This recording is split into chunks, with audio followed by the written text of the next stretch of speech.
Welcome to this virtual leadership talk, sponsored and supported by the Clergy and Lay Leadership Development Team of the Desert Southwest Conference of the United Methodist Church. My name is Alberta Farnsworth, and as a member of the Clergy and Lay Leadership Development Team, I'm privileged to be your host this evening. Our guest presenter is Bishop Grant Hagaya, the resident bishop of the California Pacific Annual Conference, which geographically extends to all of Southern California, Hawaii, and Guam, and the Desert Southwest Conference, which geographically extends to Arizona and Southern Nevada. He received an educational doctorate in organizational leadership from Pepperdine University in 2012, and his book, Spiritual Kaizen, is based on his dissertation on the traits, qualities, and characteristics of highly effective United Methodist Church clergy in 2013. He also holds multiple certifications as a coach. He is a graduate of the Claremont School of Theology, where he received an MA, an MDiv, and an MMin degrees. No, DMin, I said that wrong, Doctorate of Ministry. In 2019, he received an honorary doctorate degree from Claremont School of Theology. He's an adjunct faculty member at Claremont, where he teaches religious leadership and United Methodist Studies. And as we know, he's a bishop in the United Methodist Church. Prior to his election to the episcopacy, he served as a senior pastor at various churches in California, as well as serving as the Los Angeles District Superintendent and Dean of the appointed cabinet in the California Pacific Annual Conference.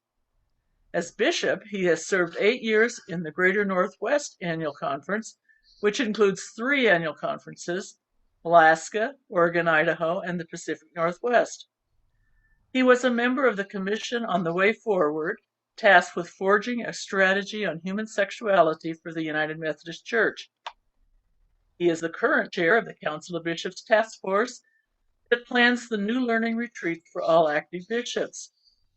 He is a former president of the College of Bishops for the Western Jurisdiction. He's married to Janet, a retired high school librarian, and has 3 children, Lexi, Jamie, and Trent, and 4 grandchildren. Welcome, Bishop Grant. Thank you, Alberta. Appreciate that.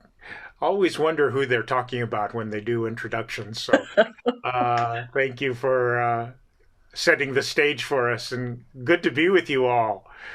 I'm going to share a screen today, and as Alberta has mentioned, we're going to go slower, so I won't get to all the slides, that's for sure.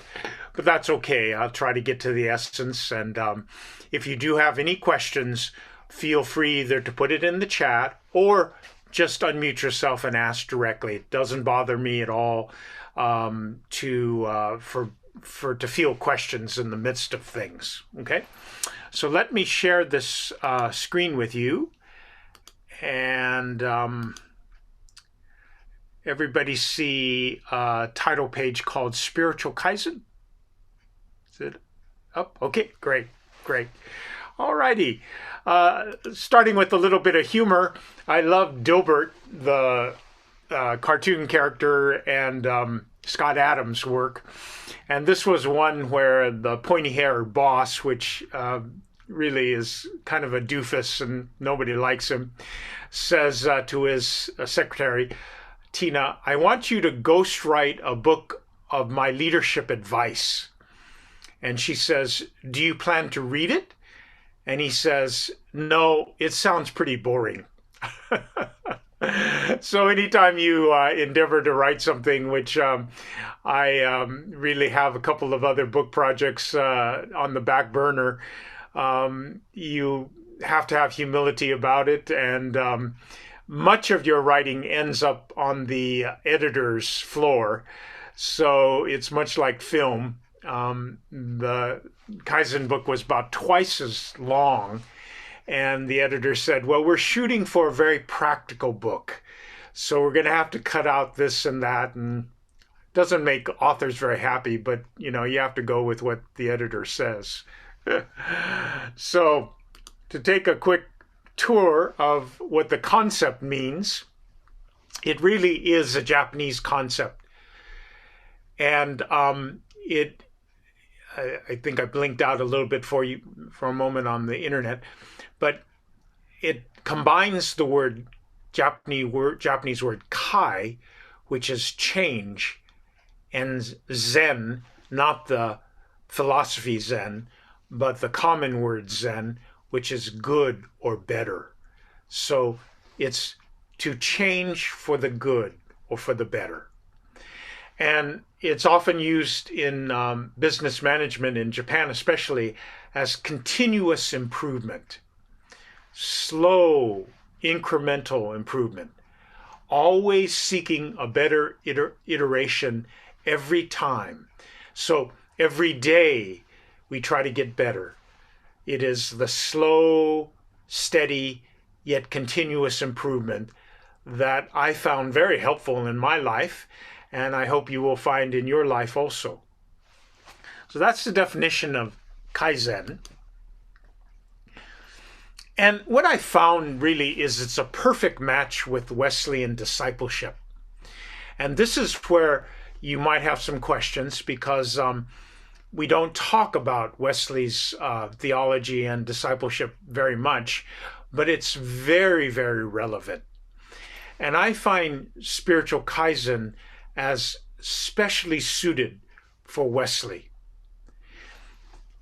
In his theology, everything starts with prevenient grace. Everything revolves around God's unconditional love for the entire cosmos, love for you and me. And this love is ubiquitous. It is everywhere. It is what God keeps generating to us on a continual basis. But he also had specific sort of movements in his theology.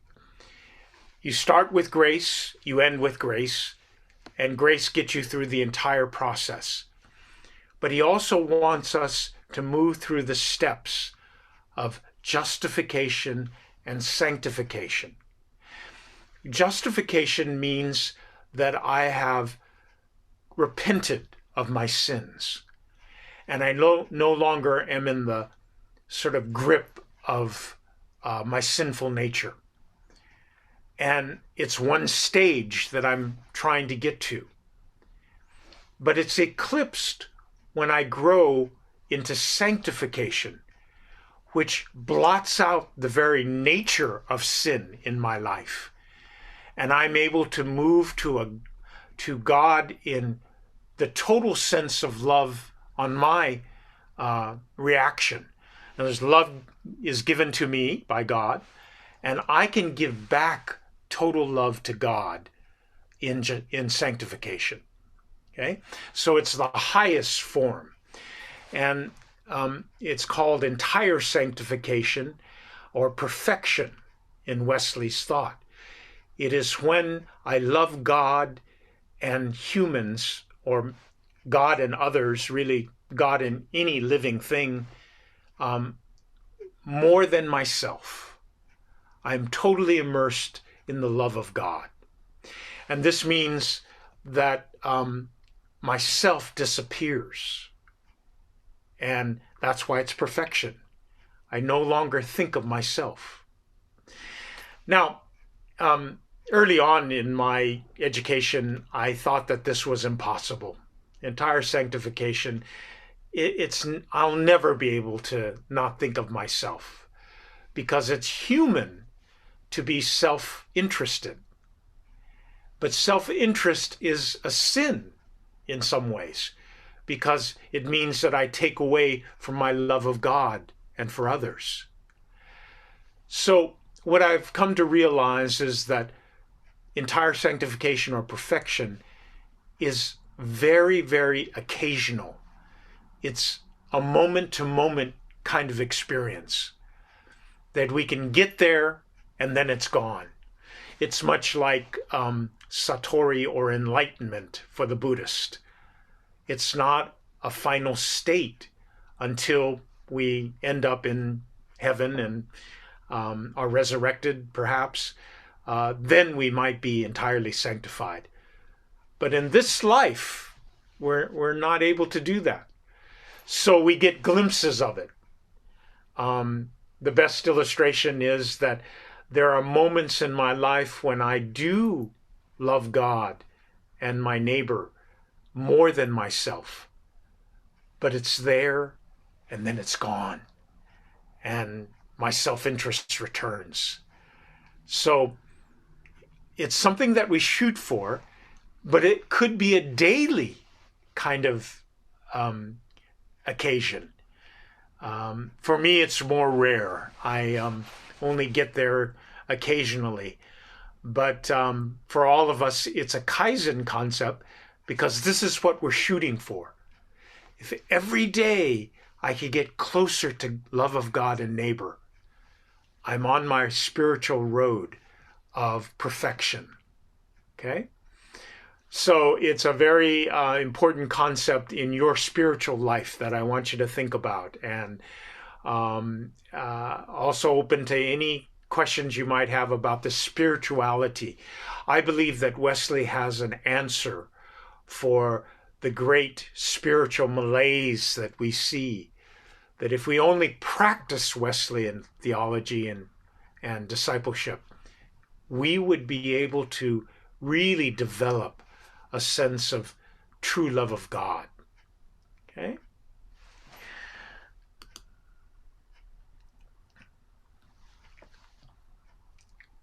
How we do this is Wesleyan ordinances, or what he calls the means of grace.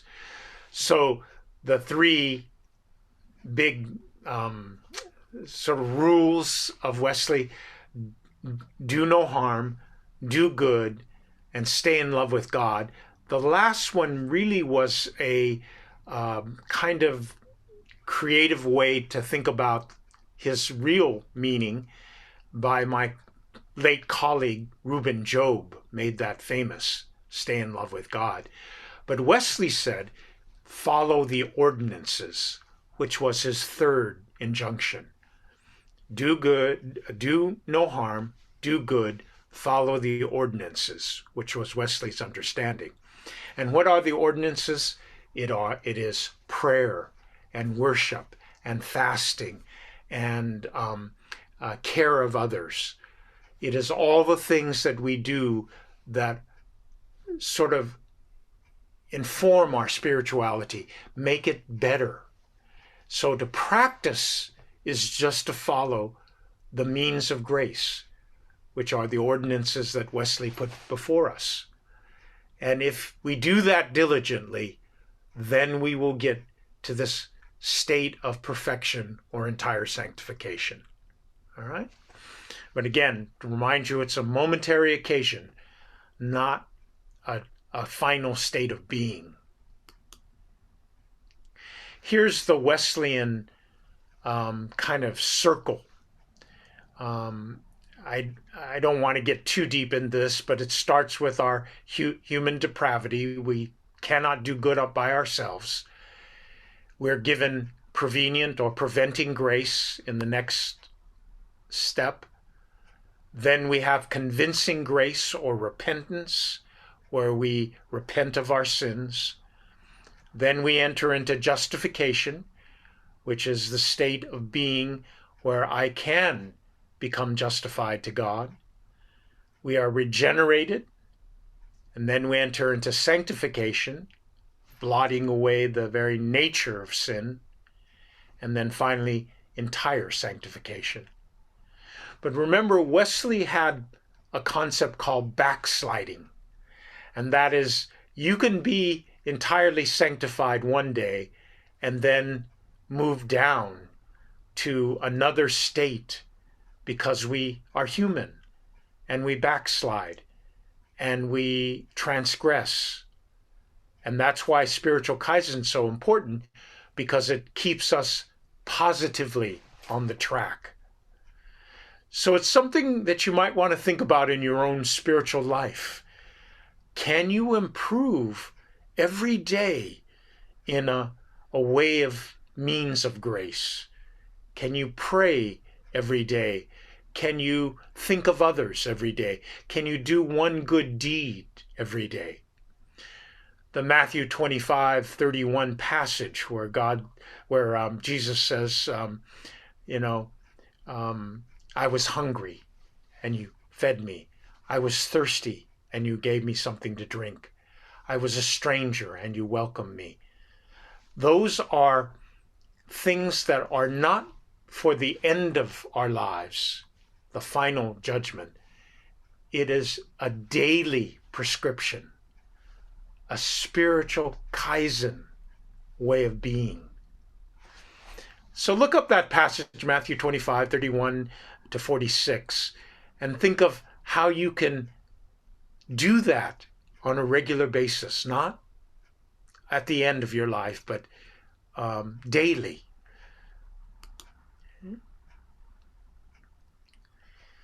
It also applies equally to our leadership as lay and clergy leaders.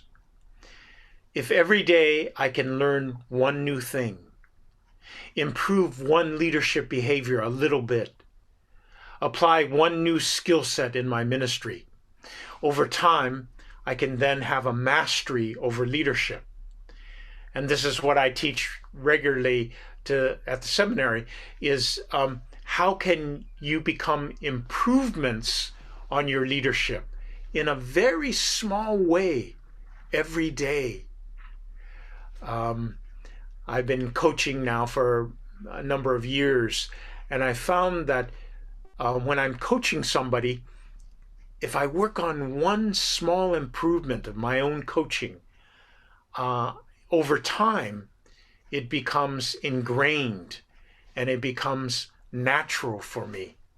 And this is the same way with any habit or any discipline that we undertake.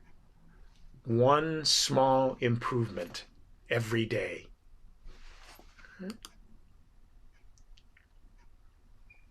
Now, this is a realization that I've come to.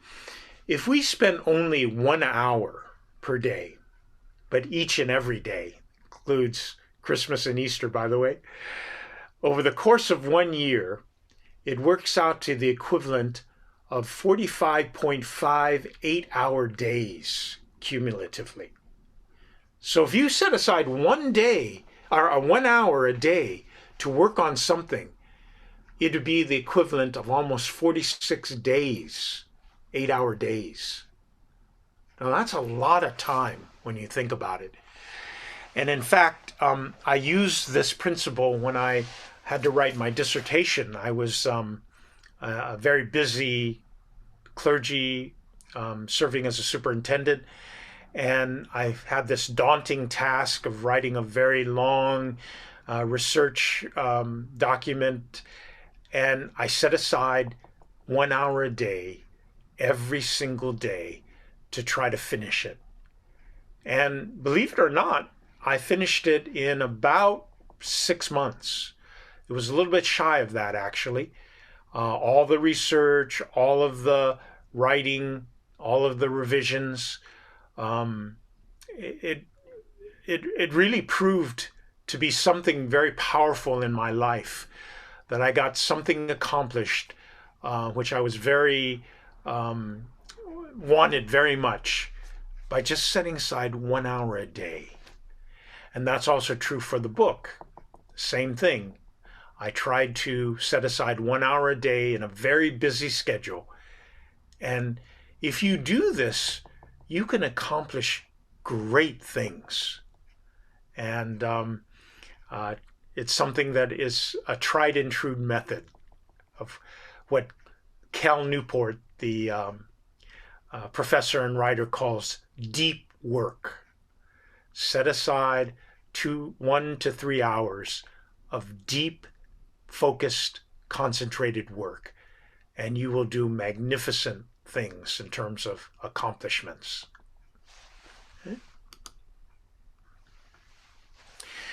Now, Malcolm Gladwell made famous the research from a researcher and author by the name of Anders Ericsson who really pioneered this 10,000 hours. And it takes roughly 10,000 hours to develop a mastery over a subject or skill set. 10,000 hours is pretty daunting when you think about it. If one practices 4 hours a day, 5 days a week, it would take about 10 years before reaching this minimum level. And he points out to chess grandmasters. He points to anyone who is a Olympic world-class athlete.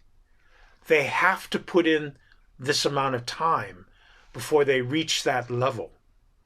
Gladwell also mentioned the Beatles as needing to put in 10,000 hours of performance in order to get to the level of their mastery of music and of the pop scene. Now, Erickson refutes some of this in research method, because the Beatles probably didn't get that many hours. For ministry, of which we're all doing, the problem with our discipline, ministry, is it's so voluminous in its skill set and multifaceted roles. In other words, it's not just the chessboard and playing chess. It is preaching and worship and teaching and counseling and administration. I mean, think of all the elements of your church that need to be taken care of. Finances, stewardship, leadership. No one could master all of the areas that a church offers and that we have to do in roles. So it really means that your ministers can't possibly master every element of their role. Now, my research says that don't think of 10,000 hours, but think of 1,000 iterations. All right? So it's the 1% rule. And recently, James Clear, the Atomic Habits author, picked up on this idea and really makes it a central part of his writing and research. It is improving by 1% each day means that we will reach 10,000 hours much faster. So if you can improve just 1% on anything you're doing, each iteration, each time you do it, it won't take you 10,000 hours to reach that kind of mastery. Here's the diagram of which he shows how this works. And that is, improving 1% a day is this upward curve that makes improvement that much more faster and more efficient. Whereas if you just practice the 10,000 hours, it's more flat oriented. You will eventually get to the mastery, but it will take you much longer to get there. So it's really a kind of a tried and true method for us to become better at something. Now keep in mind, when you start anything, you're going to look foolish. And that's the risk that we have to take. You have to be willing to start as a novice, a beginner. And if you're worried about how you're going to look in that beginning stage, you're not going to do it. The getting out of your comfort zone means that you're going to look really bad in the beginning. Okay?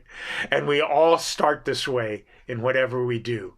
Think of the first time you ice skated, or the first time you picked up a tennis racket, or the first time you picked up a golf club. You were horrendous, but you got better at it if you stayed with it.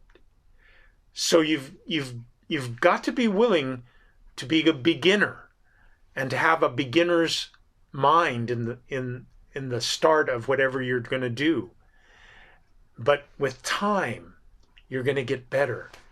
And at a certain point, if you stay at it long enough, you'll become really proficient at whatever it is. Okay. I worked with researchers from a major university when I was at the Board of Higher Education and Ministry as not a staff person, but a board member. And Deshaun and Quinn were the two researchers who we hired to study ministry. And they were secular professors and researchers, but they were blown away by what pastors have to encounter in the ministry. They called it multitasking and polychronic orientation. Deshaun said, "I've never encountered such a fast-paced job with such varied and impactful responsibilities." In other words, he said, every time a pastor has to do something, she or he switches to a new role. And the pastors are called upon to do so many varied things in their daily life of ministry that he said there's no profession that has equivalency to this. And that's why it is so hard for us to master ministry. We're asked to be everything to everybody in some ways. All right. And that includes things like a paraprofessional medical person. I remember going to appointments as a young clergy member with my parishioners who were older or, had some issues. And I would have to interpret the doctor's diagnosis or prescriptions to them. They were lost with it. And so I became much more proficient in a medical sense in the ministry that I never studied in seminary or never prepared for. But that's one of the practical realities. Another one that I would mention is I had to become a community organizer in churches. To reach out to the community, you have to get out there and network and learn about what it means to be a community person. No one ever taught that to us in seminary.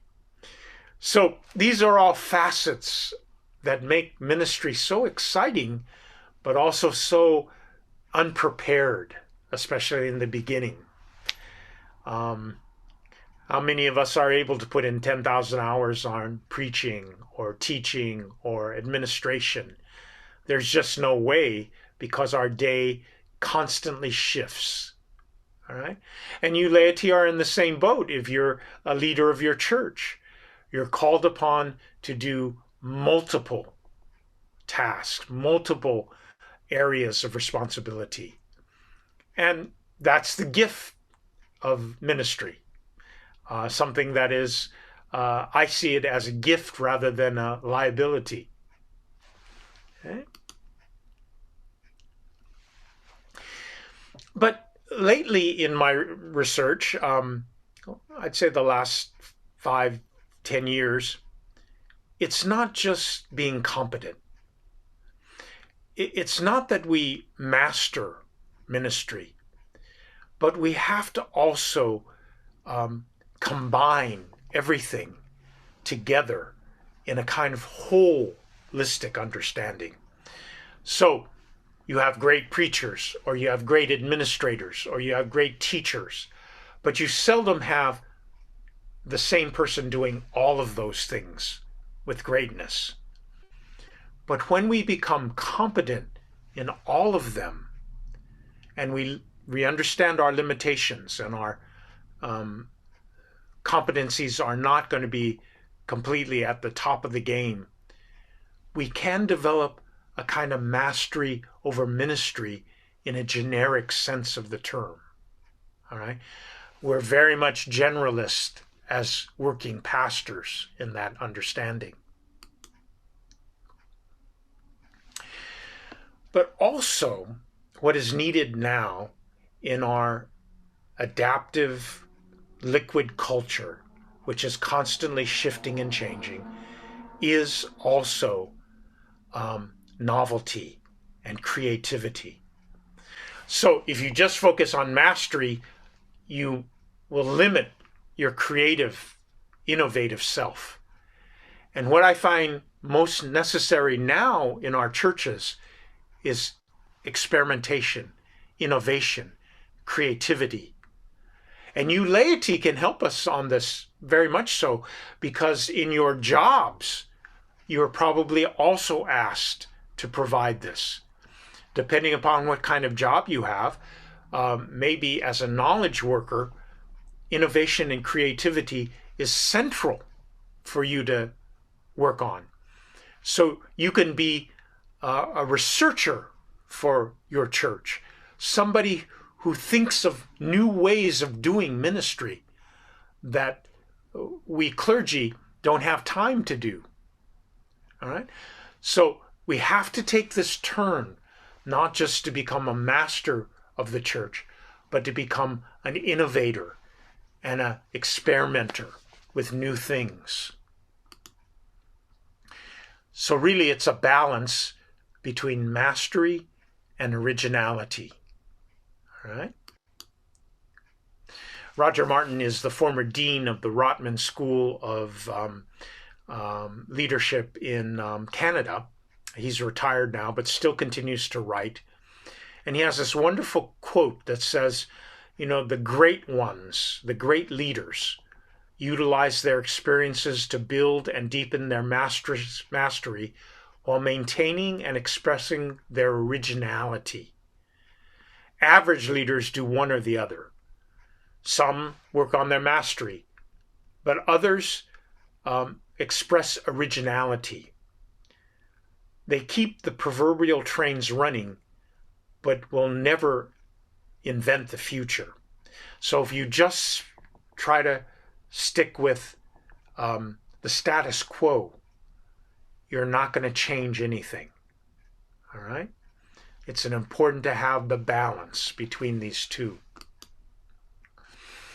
So Amy Edmondson is a Harvard business school professor, and she says, watch out, because all our natural tendencies, the way we're hardwired, will lead us to favor mastery over originality, will lead us to keep going in the same direction we're going and try to improve marginally around the edges on what we're already doing. In so doing, we utterly miss opportunities to make a big difference, something brand new and exciting. And we in the United Methodist Church need that excitement, that big thing that will shake up the church to open its doors to something really special.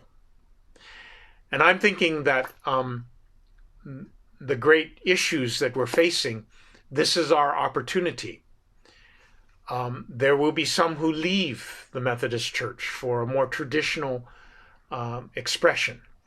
They have the opportunity to do something different, but we also have the opportunity to do something different.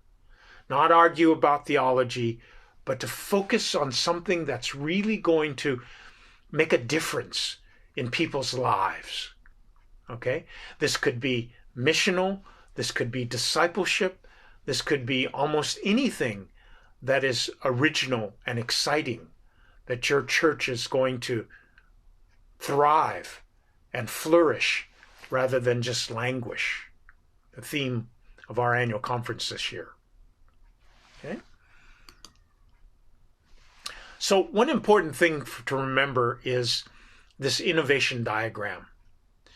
When you're trying to create, when you're trying to experiment, don't fall in the trap of the goal being too big or too small. If it's too big, let's say you want to affect climate change or end world hunger, it's impossible to know where to start. That's too big a goal. If it's too small, I got to file my paperwork for today. It makes no difference in change. It doesn't affect anybody. So the sweet spot of innovation is somewhere in between too big and too small. And only you know where that is. Only you can decide what is a worthy goal for this sweet spot of innovation. All right?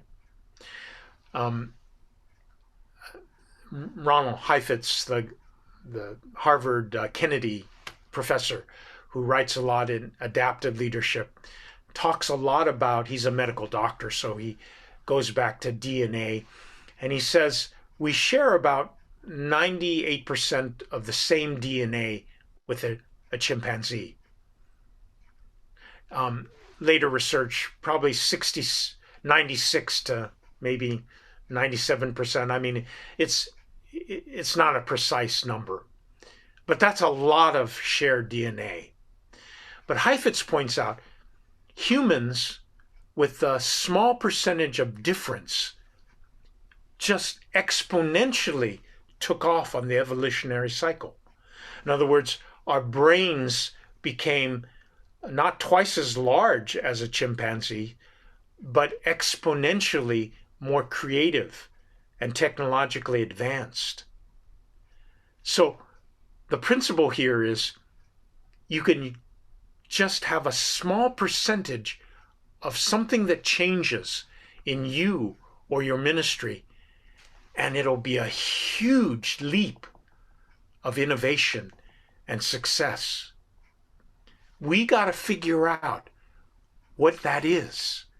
We got to figure out what that small percentage, if we put our energy and time and discipline into, will make this big leap for the church.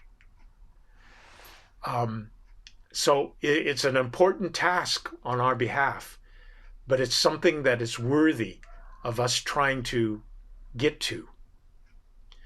Now, I think I will stop here for a moment and field some questions, because I threw a lot of stuff at you, and I think I'd like to hear from you, and we could discuss some of these things, or maybe you have some examples for us. So let me see you better.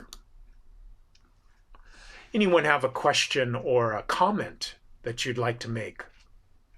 Bishop, one of the things that I was thinking of when you talked about setting goals that were too big, don't we need goals that are too big that would be more like dreams in order for us to find that sweet spot of a goal? Sure. It's a great response. It's not to limit your vision, but not to be paralyzed by it either. All right. Jim Collins, again, another leadership guru, talks about BHAGs, big, hairy, audacious goals. I love that term. Big, hairy, audacious goals. So that's exactly what you're referencing. If we have something that we can marshal everybody to, but it's got to be attainable. So a SMART goal, remember, specific, measurable, all those acronyms, is important also in this process. But dream big, especially for your own lives and for your own church. I think it's really important to have that distinction. So appreciate pointing out that subtlety in terms of goals. I think Jeannie has her hand up. Hello, Bishop. I wonder how we work out the balance of self-care without feeling guilty, because I feel like I need to seclude myself and not be affected by anything outside the world or outside of my life, to focus on other people and the things that I need.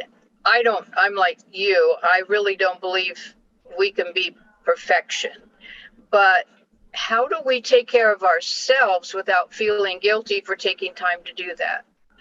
Oh, don't feel guilty about it. It's a tried and true biblical practice called Sabbath.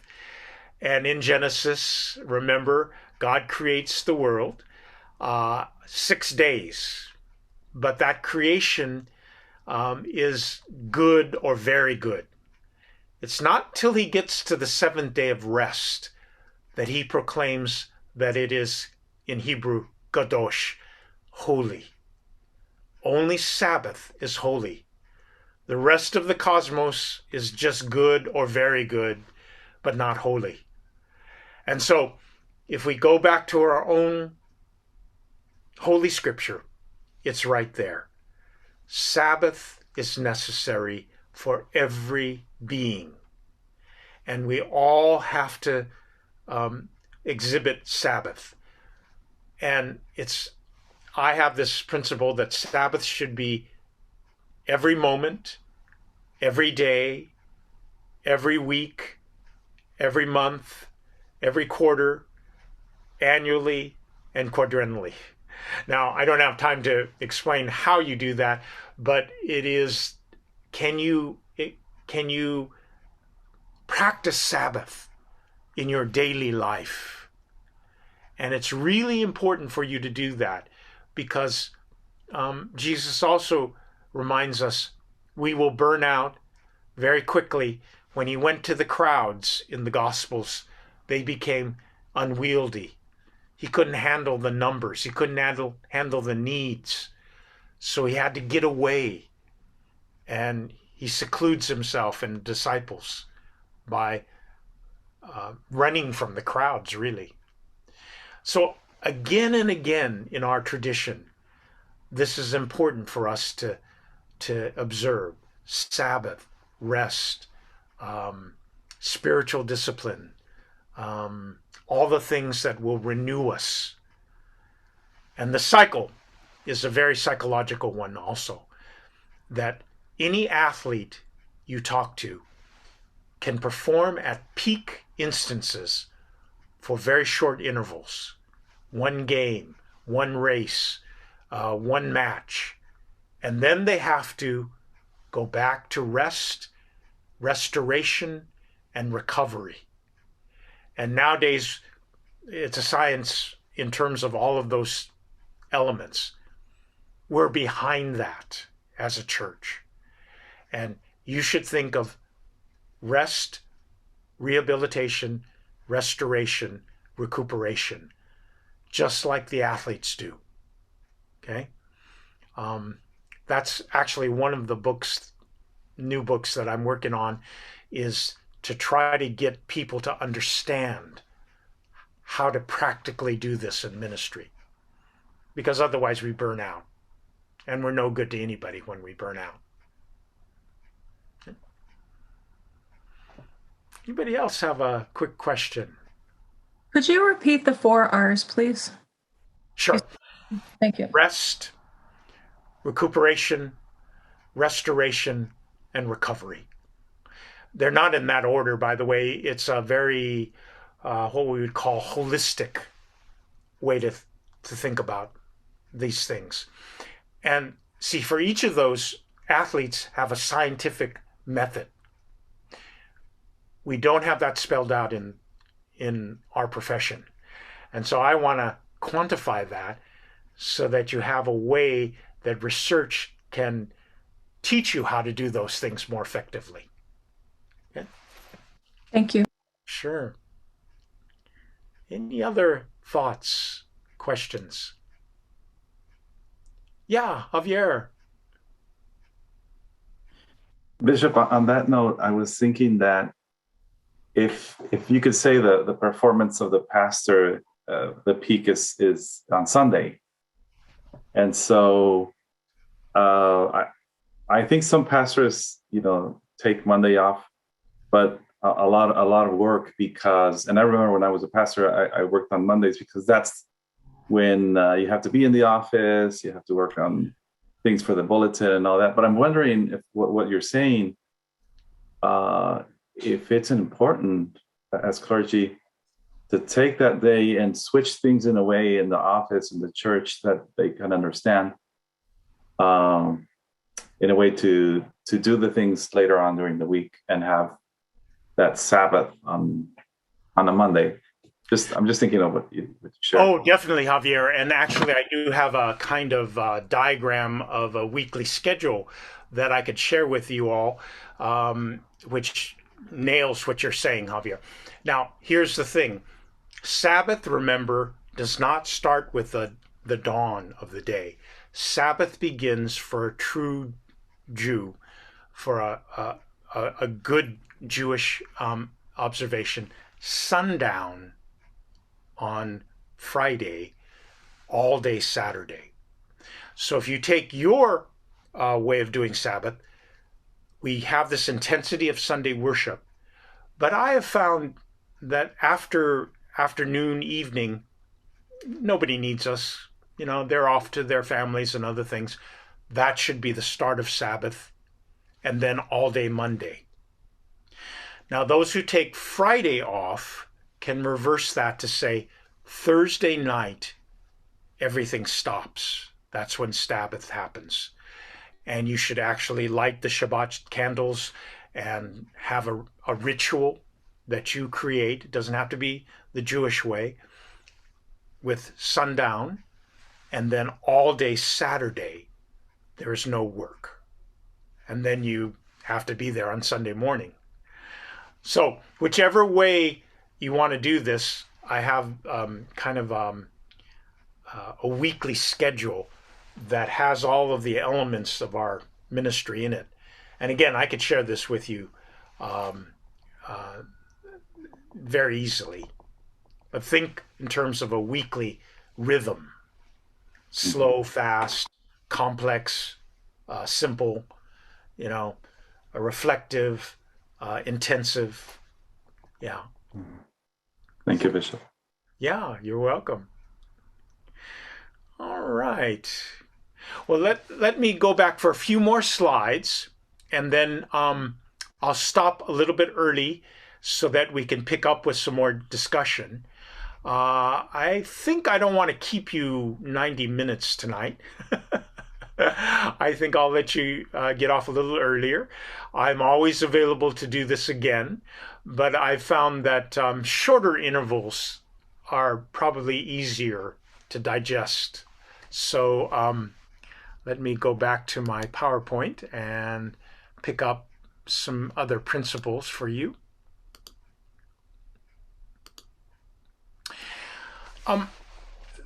The secular world is ahead of us in this sense, and this is a concept that many companies use. It's called bootlegging time, or individual creative time. The company 3M pioneered this concept. 3M has a very innovative approach. They created the Post-it note, as you remember. And there's a whole story behind the Post-it note. It was actually a researcher who worked for them who was a church member and got bored in a Presbyterian church service. He sung in the choir, and he thought of this Post-it note while he was daydreaming in the sermon. So it's a great metaphor for us. But this concept is 20% of the knowledge workers at 3M, the people, engineers, creators, can spend their time any way they want on a topic of passion or interest. So up to 1/5 of your working time can be spent on something that is a passion of yours. It doesn't have to be your specific work area. It is structured. It is something that you just can't just take off and do whatever you want. It is something accountable. So they have to meet with cross-disciplinary engineers and researchers where they share their ideas, and this cross-fertilization is what creates the best atmosphere. And I'm told, I haven't been at 3M, but there are nature paths at the work site. You can get out and walk. And it goes back to this principle that your best thinking does not happen in your office. In fact, I just read a research paper that talked about showers as being one of the best places for creativity. When you're taking a shower, the water and the sense of freedom to think, as you can sing in the shower alone, you can also create better in that atmosphere. I found walking a wonderful creative exercise. So when I'm out walking, my mind can go in whatever direction it can be. And some of my best ideas come, and not many of them come in the office. And the reasons for that are very kind of simple. I mean, you're always torn between a phone and a workload and a filing system and all the stuff that is just mundane. You don't have the opportunity for creativity. So the question for you all is, how can you structure this into your schedule?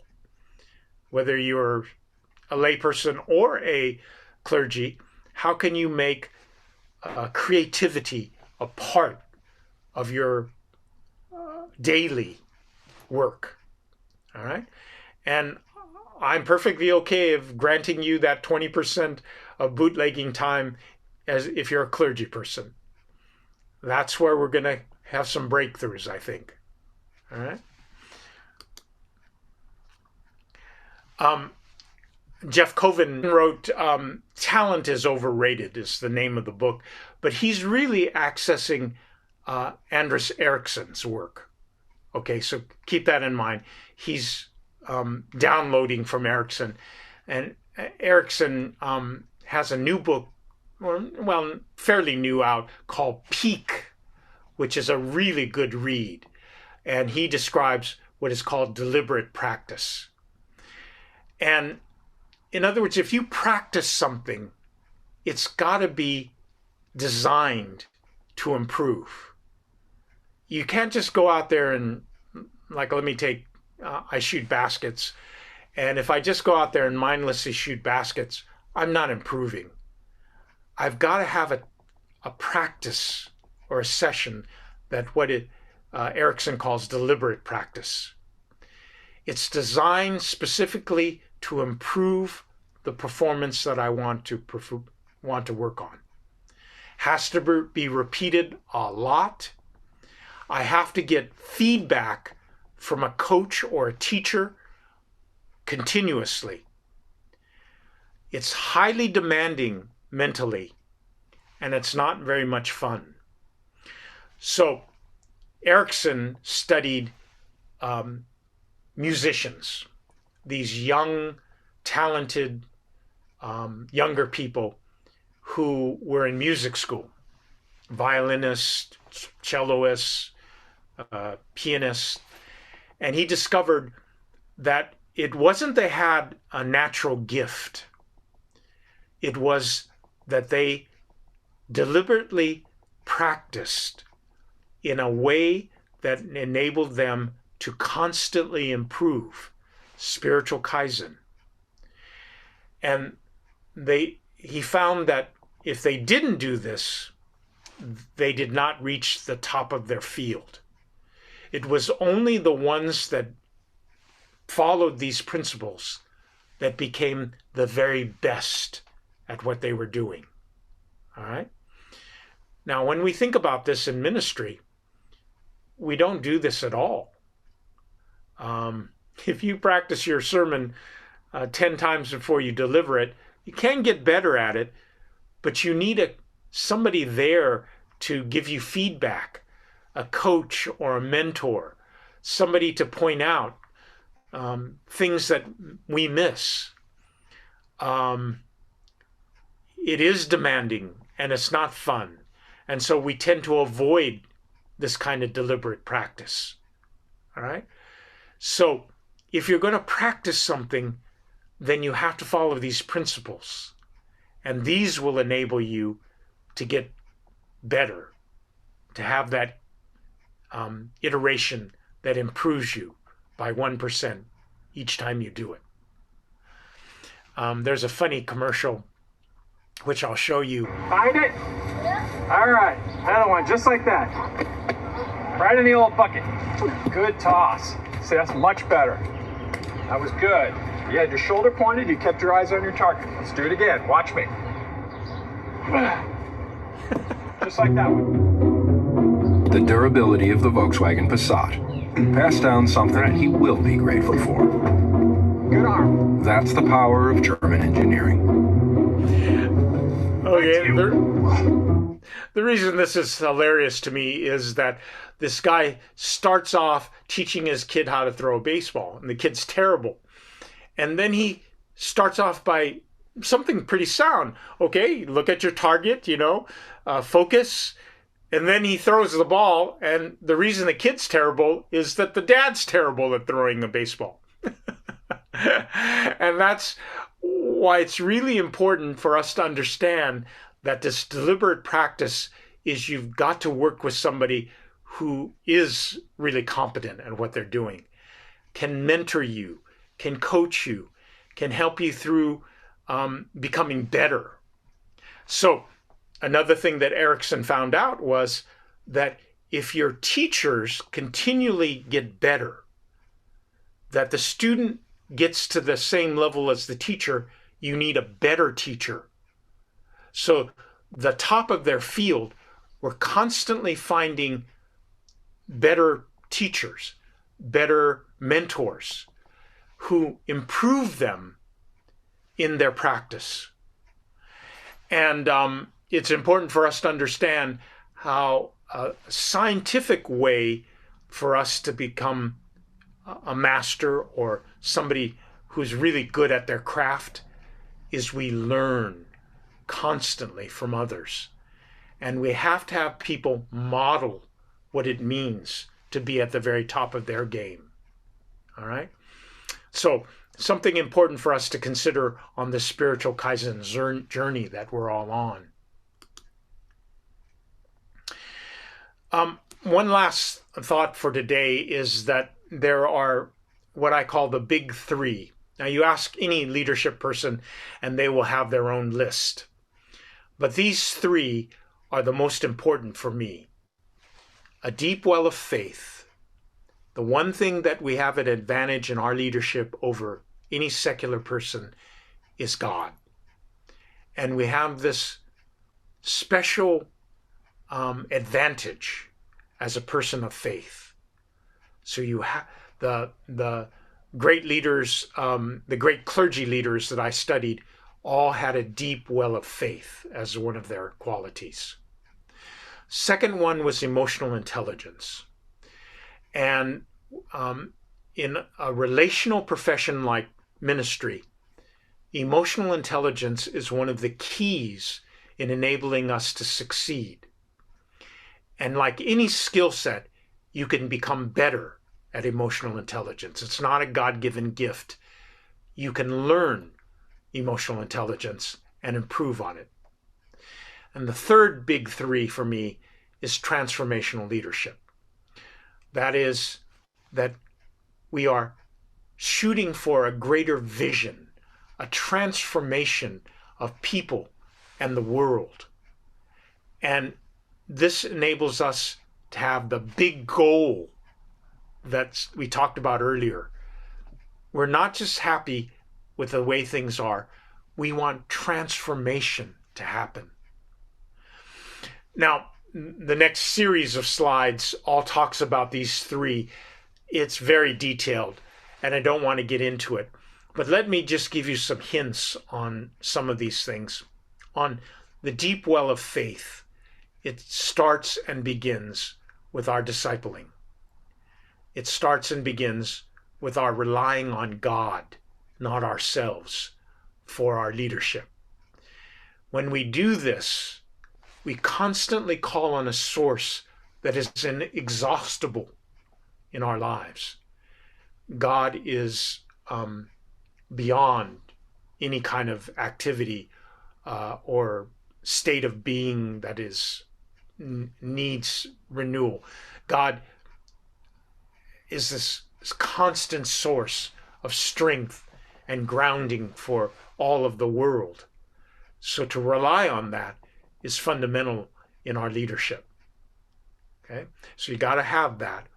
And everyone whom I studied, high effective clergy, they were constantly going back to their well of faith, preaching, teaching, counseling. They would rely on faith perspective to inform them and help them. Okay. The other one, emotional intelligence, I found that clergy, as I had a quantitative measurement, the high effective clergy scored higher on every dimension of emotional intelligence as compared to low effective clergy. So I quantified that high emotional intelligence led to their effectiveness. So that was my big, I think, takeaway or constructive helpfulness for the research literature, is that it makes a difference in a profession like ours. And the last one, transformational leadership, is again going back to, we are here to make people better. We are here to make churches better.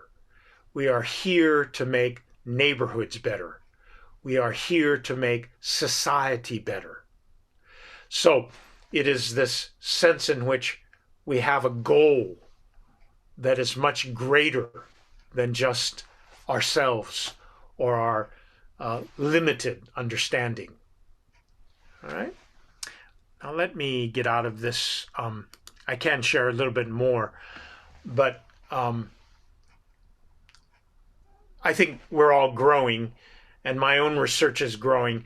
So each year I teach at Claremont the religious leadership class.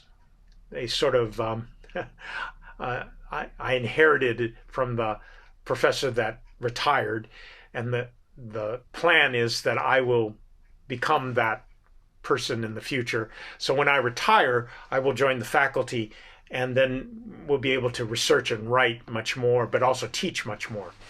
And one of the areas that I'm really discovering is when I work with the students who, some of them are working in a church, but some of them are not. It's hard for them to get the concepts to apply them. So what I'm thinking would be really helpful for them is a deliberate practice system where they can enter into a practice of ministry when they're learning. So it's not just classroom, it is practicing what I'm trying to convey to them. All right. And I want to work out a way to do that is specifically for seminary, for our craft of ministry. But you see, you working pastors and you working laity, you have the laboratory right there. And I tell my students this all the time. The church is a living laboratory for you to experiment and practice ministry. And we don't think of it that way, but this is a great gift to us. It's much the same in the secular world, where your job is like a practice session. In other words, you got to perform, but you also can innovate and work on experiments in your job, in your profession. Many of us are asked to do that. The church has gotten away from that, and we just go back to the status quo of what we've always done. That's not going to cut it for us. We're going to have to do something different. And if we can think of the church as a living place of innovation and experimentation, it becomes a laboratory for all of us. Okay. Let me check the chat to see if there's some questions there. Maybe 20% in bootlegging in our committee meetings. Love it. Exactly true. Can you set aside a short amount of time in your committee for originality and discussions and experimentation thoughts? Okay, I love it. That's a great suggestion. Maria talks about yoga. as the principle is exactly true. I'm into mindfulness, and I take my students through mindfulness practices as a part of their classroom. And what I found, it becomes transformational for them. So what we're learning about meditation, mindfulness, yoga, all the disciplines, is that it's so beneficial for your health, that you will sleep better, you will think better, you will be less stressed. And there's also studies now that your physical health will improve by meditation, mindfulness, spiritual disciplines. Can you incorporate that into your lives? You will be better off for that in physical as well as mental ways. All right? So great observation, Maria. Let's see. Sylvia, I'm curious to hear you expand on developing emotional intelligence as a skill, okay? Or pointing toward resources. There's so much writing out now on this. Brene Brown's new book, Atlas of the Heart, it's on the bestseller list. She's spent her lifetime trying to get to this. Her latest iteration in her own profession is to look at leadership and emotions. But what we're learning is from neuroscience, believe it or not now. So my whole research direction now is infused with neuroscientists who are discovering that emotions are not real. They're constructions of our brain that tries to make sense of the world. So one of the really prominent researchers in this area is telling us now that emotions are not really a thing. They're a figment. She believes that there are sensations that are real. We will have pain or a pleasure, but emotions are created by our predictive brain to make us deal with life. And she said a raw emotion only lasts between 10 and 15 seconds, and then it's gone. But when we think about the emotion, that's what lasts. That's what plagues us. Stop thinking about it, the emotion disappears because it's not real. Now, that's a novel way of looking at things, and they're just in the beginning stages of unraveling all of this, but the research is very promising. We're learning more about the complexities of our brain than ever before, and yet we know nothing because it's such a difficult, complex structure. All right? So that'll kind of tease you a little bit about emotional intelligence. You can become better at it by empathy. The one thing we teach in seminary is how to become more empathetic. So in counseling, you learn techniques and skills. And empathy means that you can understand what the person's going through. But it's not a cure-all, because there are dark shadow sides of empathy. Empathy can make us ruinous in the sense that if it's not paired with accountability or discipline, it really hurts people. Kim Scott is a CEO type. She writes a lot in leadership, and she calls ruinous empathy a concept that doesn't help anybody. Ruinous empathy means that you just love a person and you don't have any accountability or challenge in them. She uses this illustration in her book, Radical Candor is the name of the book. She's walking her new puppy, and the puppy's all over the map. I mean, the puppy won't settle down, and she's loving it and trying to get it. But a stranger comes up to her and says, you know, that dog is going to get killed because your empathy, your love of the dog is going to make it run away, and it's going to get run over because they're right on this busy street where these cars were going by. And the dog wanted to jump in the street.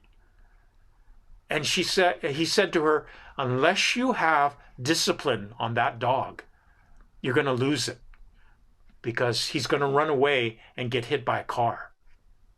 And then it dawned on her that yes, this empathy is important, this grace and love, but it's got to be paired with accountability. So that's a wonderful illustration of how we develop emotional intelligence in a very structured way. She later says that that's how you deal with personnel. Radical candor is loving them and caring about them, but holding them accountable and having a discipline around that. So you tell people exactly where they're not coming up to speed in a job, but you also care for them as much as possible.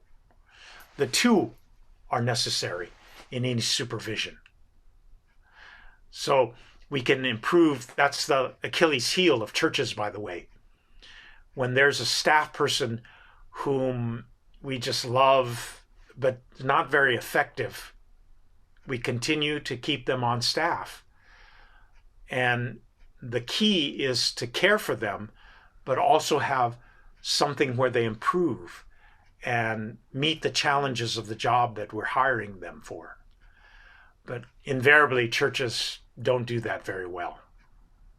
So if you're in personnel in your secular career, you understand this and can help the church navigate this. Okay. I've tried sky breathing. The Art of Living. I'm not familiar with that particular title. I'm familiar with the Art of Possibility. Also, as I study breathing techniques, there's so many out there. Let's see. Maria, what is sky breathing? Can you give a brief description? Well, I can't tell you exactly how to do it because you have to pay money to do it, but there's like 3 different aspects to it, and it helps to center your mind, basically. Okay. It takes about 20 to 30 minutes, but okay. I don't know. Yeah. Very good. It's just another technique. There's millions of techniques of breathing out there. The ones that I'm most familiar with are Zen type breathings because of my martial arts background. But box breathing is the most easy one for you to really love that. Mm-hmm. Box breathing is 4-4-4. 4 seconds inhalation. Hold the breath for 4 seconds. Exhale for 4 seconds, and hold the breath again for 4 seconds. And you just do a round of that. So that's a very similar one. And there are very complex ones also. It sounds like the sky breathing is 20 minutes, so it's fairly involved. But similar results. So thank you for sharing that. I'll look it up and try to find it. Yeah. Maybe I'll send you info. Yeah. You can, please. Okay. Yeah. Yeah. Sylvia says this makes sense from a psychological standpoint to explore emotions in that manner. CBT, cognitive behavioral therapy, is one of those ways in which therapy gets to the behavior behind the emotion. And they use this technique very well. So if you're versed in CBT, you understand some of what I'm getting at there. So yeah, and it's great promise on depression and other anxieties they're having some really good success with it. Yeah. Okay. Any more off-the-cuff questions or thoughts that you have for today? Bishop, Sylvia Harris also asked if that she would be interested. I'm sorry, in seeing the sample schedule, the Sabbath one that you shared. Let's see. What is the best way for me to get it to this group? Let's see. We'll figure it out. Javier might have or Alberta might have. Is it best to? Bishop, I have the list. If you send it to Carla. Okay. In the district office. All right. Why don't I get this to Carla, and she could send it to all of you. Okay. And what it is just a grid of a weekly schedule, and then I have sort of a Sabbath for Sunday and a Sabbath for Friday on it, and you could kind of check it out. But the things to remember are, think of your week as a rhythm. Go intense, relaxed, heavy meeting schedule, less meeting schedule, heavy research, more pleasure. Think of your schedule like that, and it'll make more sense. I want to thank everybody and hope that it's been helpful somewhat.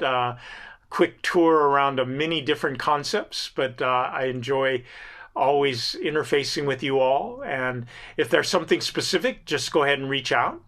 Thank you very much, Bishop Grant, for your time and interesting information. You got it. We'll appreciate getting that additional information. Will do. That I have. Got tons of resources. Very good. So we hope everybody's enjoyed this presentation and that you will join us again next time. I think Carla has posted a link in the chat feature to register for future virtual leadership talks. The next presentation will be on September 12th. The topic is Compassionate Leadership and will be presented by Reverend George Cushman. It will be based on comments by Albert Outler in the Evangelism in the Wesleyan Spirit and the scripture of Luke 6:36.